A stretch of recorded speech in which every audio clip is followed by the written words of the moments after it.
Hello student, online class में आपका स्वागत है। बीएड फर्स्ट ईयर में हम शिक्षा के उद्देश्य जो कि हमारा द्वितीय प्रश्न पत्र है, हम इकाई 6 पढ़ रहे थे, सीखने के दार्शनिक आधार। पिछले वीडियो में हमने अर्थ और परिभाषा और सीखने के नियम के बारे में हमने चर्चा करी थी कि सीखना किसे कहा जाता है। सीखने का दूसरा नाम अधिगम भी है। सीखना और अधिगम में कोई अंतर नहीं है, दोनों शब्द एक ही है। अधिगम करना भी सीखना ही होता है। सीखने का मतलब होता है कि जब बच्चा जन्म लेता है और जन्म लेने के बाद में अपने वातावरण के संपर्क में आता है और वातावरण के संपर्क में आने के बाद में जो चीज सीखता है और सीखने के बाद में वो अपने मतलब है कि मस्तिष्क में रखता है और उसी अनुभवों को बाद में और आगे काम में लेता है और नई चीज सीखने की कोशिश करता है। इसी मनोवैज्ञानिक प्रक्रिया को हम सीखना कहते हैं, क्योंकि व्यक्ति माहौल के अंदर या वातावरण के अंदर या समाज के अंदर संपर्क में आने के बाद में नई नई चीजें सीखता है। तो आज हम सीखने की विशेषताओं के बारे में पढ़ेंगे। तो मैंने यहाँ पे सीखना लिखा है। सीखना संपूर्ण जीवन चलता है। पहला पॉइंट है सीखना संपूर्ण जीवन चलता है, यानी मतलब है कि सीखने की प्रक्रिया कभी खत्म नहीं होती है। जन्म लेने के बाद से ही और जन्म मृत्यु तक ये प्रक्रिया चलती रहती है। व्यक्ति मतलब कहीं न कहीं किसी हर चीज को सीखता रहता है, अनुभव अर्जित करता रहता है और नए अनुभव लेने के बाद में नए अनुभव वापस मतलब कि सीखने की कोशिश करता रहता है, यानी संपूर्ण जीवन चलता रहता है, उसकी प्रक्रिया खत्म नहीं होती है। सीखना परिवर्तन होता है। सीखने के बाद में आपने देखा होगा एक व्यक्ति कोई चीज सीखता है और उसको ऐसा लगता है कि ये चीज मेरे अब काम की नहीं है, तो नई चीज सीखने की कोशिश करता है। यानी सीख कर ही व्यक्ति अपने अंदर, अपने व्यक्तित्व के अंदर, अपने जीवन शैली के अंदर परिवर्तन करता है। तीसरा है सीखना अनुकूलन है। अनुकूलन का मतलब क्या होता है? समायोजित होना, किसी वातावरण में समायोजित होना है। तो समायोजित होने के लिए उस वातावरण को सीखना जरूरी होता है। व्यक्ति सीखेगा तभी तो किसी वातावरण में या किसी माहौल में अनुकूलन कर पाएगा। उसके बाद में सीखना सार्वभौमिकता है। बहुत ही अच्छा बिंदु है। सार्वभौमिकता का मतलब है कि मनुष्य ही केवल सीखता नहीं है।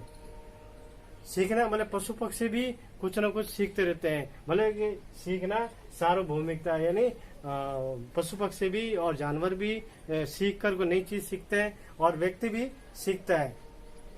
उसके बाद में सीखना विकास है।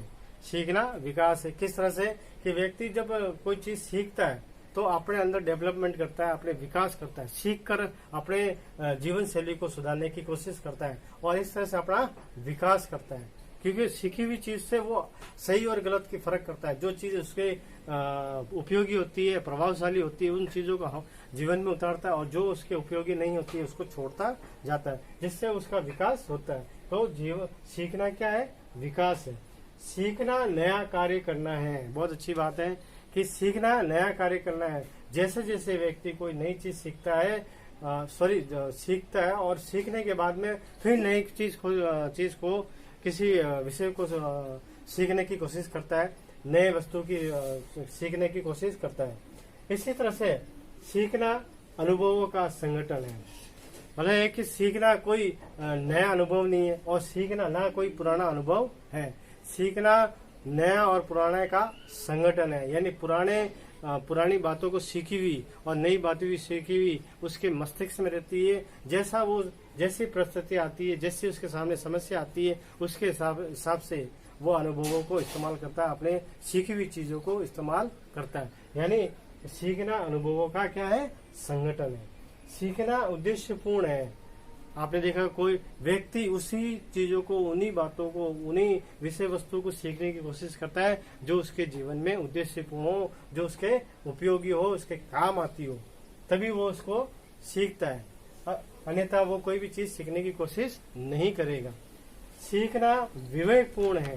मतलब एक कि कोई व्यक्ति किसी चीज को सीखता है, किसी बातों को सीखता है और अपने अनुभवों से कुछ सीखता है। सीखने के बाद में वो उसके अंदर एक विवेक आ जाता है, उसके अंदर सोचने समझने की क्षमता विकसित हो जाती है।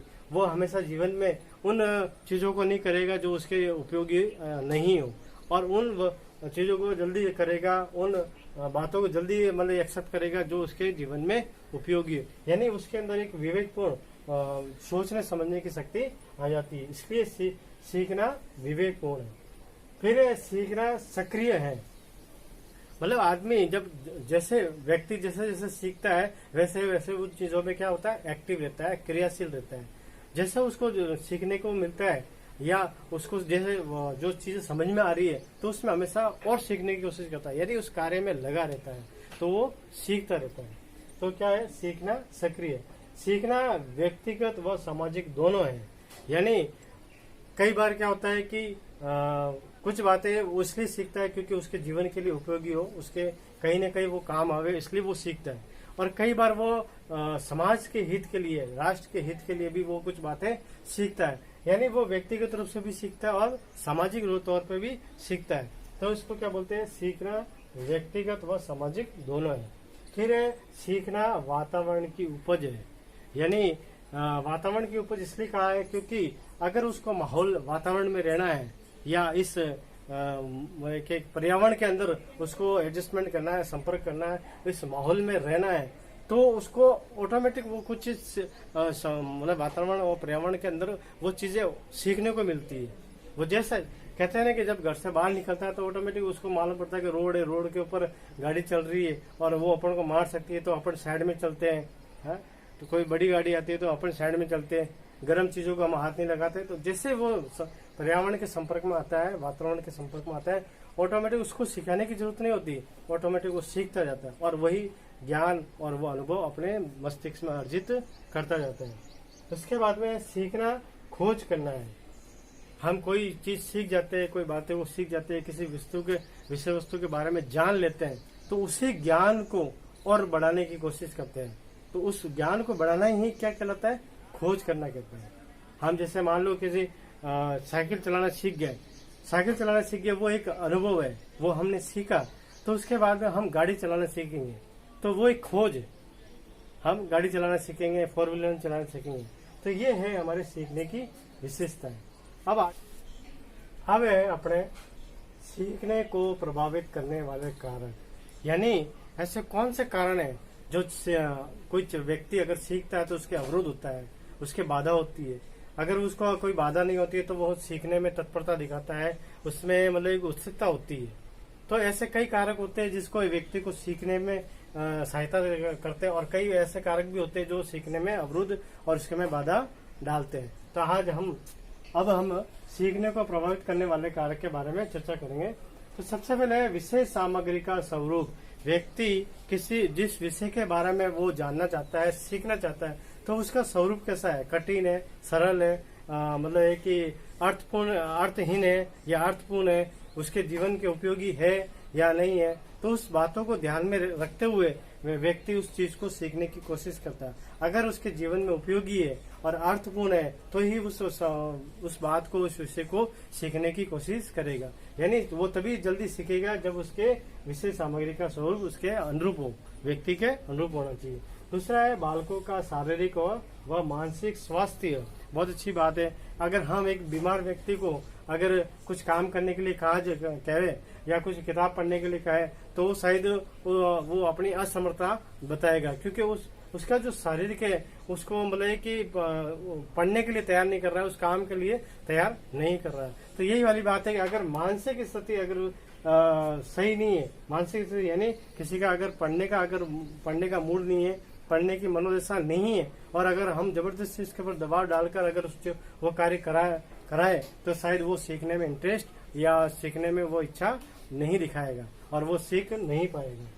तीसरा है परिपक्वता यानी बालक शारीरिक और मानसिक रूप से परिपक्व हो जाए, मतलब है कि उनका दिमागी और शारीरिक विकसित हो जाए, तो भी वो अपने किसी कार्य को जल्दी से जल्दी सीखने की कोशिश करेगा। जो व्यक्ति शरीर से और मन से परिपक्व हो जाता है तो वो किसी बात को जल्दी सीखने की कोशिश करते हैं, उनमें तत्परता, उनमें तीव्रता अधिक होती है। और जो शरीर से और मन से, मानसिक से अगर अपरिपक्व है तो वो किसी बात को या किसी विषय वस्तु को लेट और धीमी गति से सीखते हैं।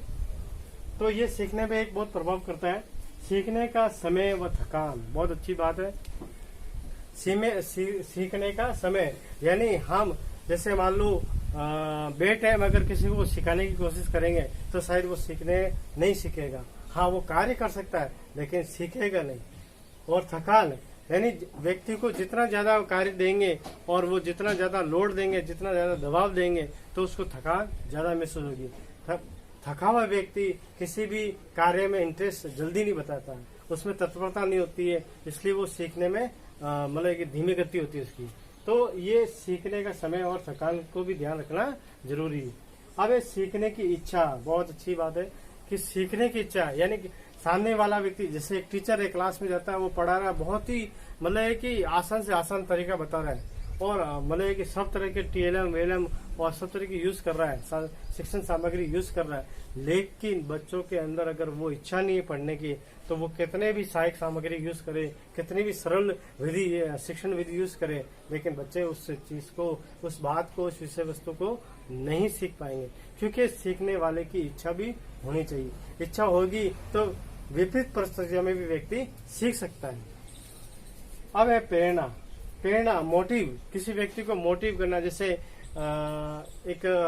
मैं एक पंडित की बात बताऊं या कोई पुजारी की बात बताऊं, उसके पास जाते हैं हम, तो उसको बोलते हैं कि मेरे घर में ये समस्या वो समस्या है, तो वो अपने किसी चौपड़े में देखकर या मनगढ़ंत बात बोलकर ये बोलता है कि तुम्हारे घर में पूजा करनी है, वो करनी है, वो करना है।